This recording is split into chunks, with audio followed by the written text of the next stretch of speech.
Hello student, DElEd second semester. आज का आपका विषय है भूमंडलीकरण या वैश्वीकरण। वैश्वीकरण का अर्थ।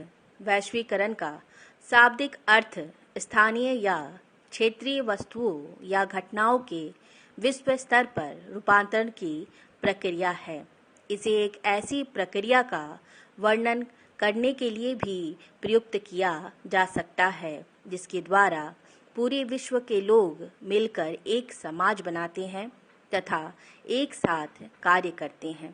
यह प्रक्रिया आर्थिक, तकनीकी, सामाजिक और राजनीतिक ताकतों का एक संयोजन है। वैश्वीकरण की परिभाषाएं। प्रोफेसर के मनस्वी के अनुसार उदारीकरण, आर्थिक विकास एवं निजीकरण के सामंजस्य की विश्व स्तरीय प्रक्रिया को वैश्वीकरण कहते हैं।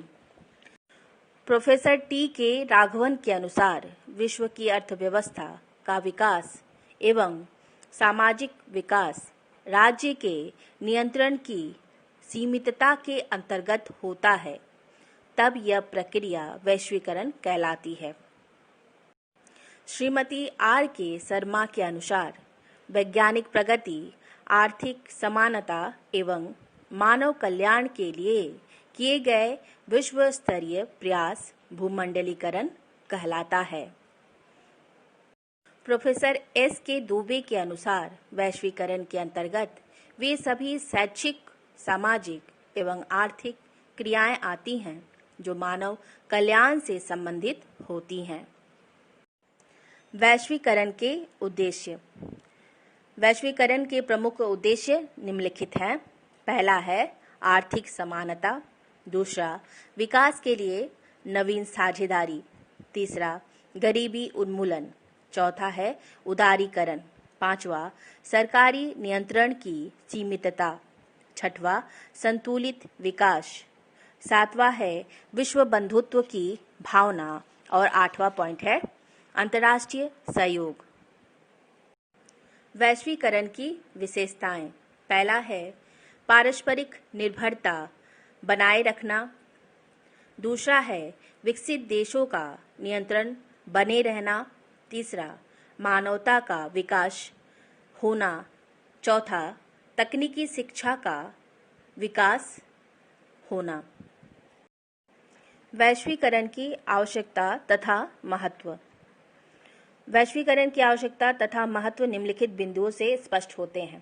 पहला है विश्व स्तर पर व्यापार करना, दूसरा विश्व की अनेक समस्याओं के समाधान के लिए, और तीसरा है राष्ट्रीय विकास की आवश्यकता, चौथा पॉइंट है विश्व नागरिकता के लिए, और पांचवा है जनसंचार के साधनों के द्वारा राष्ट्र की गतिविधियों का ज्ञान होना। वैश्वीकरण के कारक। पहला है वर्तमान आर्थिक परिवर्तनों के त्वरित विकास के द्वारा व्यापार व्यवस्था एवं आर्थिक संसाधनों का आदान प्रदान। दूसरा है संचार साधनों में विकास के द्वारा विभिन्न देशों के मध्य सूचना एवं संवाद द्वारा निकटता का संबंध। और तीसरा पॉइंट है राजनीतिक उदारीकरण के माध्यम से पर्यटन क्षेत्र में विकास द्वारा वैश्वीकरण संस्कृति में वृद्धि। चौथा पॉइंट है देशों के मध्य बढ़ती समशील गतिविधियों द्वारा एकरूपता की स्थापना। पांचवा है परिवहन एवं अन्य साधनों के विकास द्वारा समय तथा गति का संपीड़न। छठवां पॉइंट है वैश्विक राजनीति का विकास एवं उसकी उपयोगिता। वैश्वीकरण के लाभ। पहला है संतुलित पर्यावरण का विकास। वैश्वीकरण के अंतर्गत समस्त लोगों को मिलकर संतुलित पर्यावरण का विकास करना चाहिए। दूसरा है मानवीय दृष्टिकोण का विकास। भूमंडलीकरण एक ऐसी स्थिति है जहां लगभग सभी राष्ट्रीय अंतर्राष्ट्रीय समस्याओं का समाधान करने का प्रयास करते हैं। तीसरा पॉइंट है निर्धनता उन्मूलन। समस्त विकसित देशों द्वारा मिलकर विकासशील देशों में निर्धनता रेखा से नीचे रहने वाले लोगों के लिए अपनी पूंजी विनिवेश करके रोजगार उपलब्ध कराए जाने चाहिए। और चौथा पॉइंट है मानव कल्याण की भावना का विकास। आज विश्व के अंतर्गत एक ही विचारधारा पर जोर दिया जा रहा है, वह है मानव कल्याण की भावना। पांचवा पॉइंट है समस्याओं का मिलकर सामना। भूमंडलीकरण एक ऐसी स्थिति है जहां लगभग सभी राष्ट्रीय अंतर्राष्ट्रीय समस्याओं का समाधान करने का प्रयास करते हैं। छठवां पॉइंट है बाधा रहित व्यापार। वैश्वीकरण के कारण विभिन्न राष्ट्र एक दूसरे के निकट आते हैं, इससे व्यापार तथा सांस्कृतिक कार्यों को साझा किया जा सकता है। वैश्वीकरण की सीमाएं। पहला है अपना स्थान सुरक्षित करना।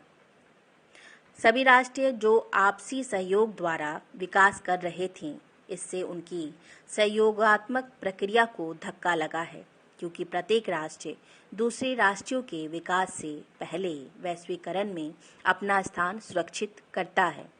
दूसरा, नैतिक मूल्यों का ह्रास। इस प्रक्रिया से नैतिक मूल्यों में गिरावट आती है। इस प्रक्रिया द्वारा वस्तुओं का उत्पादन अंतर्राष्ट्रीय स्तर पर होता है। तीसरा पॉइंट है अच्छी शिक्षण प्रक्रिया अपनाना चुनौतीपूर्ण। वैश्वीकरण से सभी राष्ट्र एक दूसरे के साथ विभिन्न क्षेत्रों में आदान प्रदान की स्थिति उत्पन्न करते हैं। चौथा पॉइंट है शक्ति के विकेंद्रीकरण को चुनौती। वर्तमान में विश्व की सभी शक्तियां एक ध्रुवीय हो गई हैं। वैश्वीकरण में सभी देश भाग लेते हैं। सभी राष्ट्र अपनी शक्ति के अनुसार विकास करते हैं। पांचवा पॉइंट है अपने देश को छोड़कर दूसरे देश में नौकरी करना। वैश्वीकरण प्रक्रिया द्वारा विकासशील राष्ट्रों के नागरिक विकसित राष्ट्रों के बारे में जान पाते हैं। इस प्रकार यह परिलक्षित होता है कि इन देशों में व्यापार तथा रोजगार के अवसर अधिक मात्रा में हैं। छठवां पॉइंट है तानाशाही। वर्तमान में विश्व स्तर पर अमेरिका एवं उसके सहयोगी देशों का वर्चस्व होने के कारण तानाशाहीपूर्ण व्यवहार सभी के समक्ष उपस्थित है। सातवां पॉइंट है एक देश की दूसरे देश पर निर्भरता।